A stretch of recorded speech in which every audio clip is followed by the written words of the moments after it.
Ma nije, pričao sam tu priču, ali na brzinu ću ispričati. Sad gledaj ovo. Ja jedan moj, onaj Boras Tadija i zove me onaj Nebil Šebaj ili neko me zove iz Austrije, a ne, zove me taj baš borac. Da, u Austriji treba nekog borca za tak nekog Poljaka koji ima 2-0 ima skor ili 3-0, ali frajer je brutalan grepler. I sad gledaj ovo. Ja bih rekao koliko para,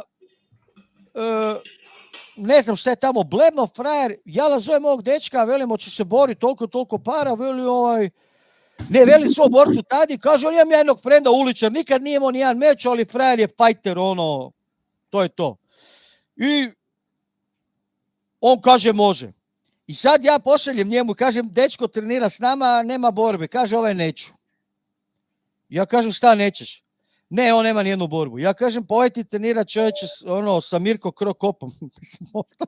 Ja ga nadrobim. Ja rekao, trenira sa svi živim frajeri ubojica, to je najveći talenat u povijesti MMA, buraz, ja ga nadrobim, I slušaj sad ovo. I ja kažem njemu, znaš kaj, taj mali je toliko jak da će ti šupat glavu s ramena i pljunut niz vrat. Tok sam mu napisao. Ti si obični kurac. I kaže, može, neće. I on nabrio, ne zna, jebot. Frajer je trenirao to, mislim da je trenirao 4 dana, je udarao Fokusare, taj moj. Fokusare je udarao jednu rundu, nakon jedne runde sam morao hitno zvat Buraz da ga otfuraju, Znači, ali ja si mislim u glavi, gle, Buraz, nikad lakša lova. Džicer srušit će te dole, i ako te završi, kaj boli te kurac, uzasi lovu i to je to. Ali frajer, taj ulični štemer, ima Buraz nešto na prvu da te pogodi u pičku, tu ne smijem psovati, jel? Da. Znači da te pogodi na prvu ima. I sad gledaj ovo. I mi putujemo za Beč. Ja njemu kažem, slušaj me sad mali.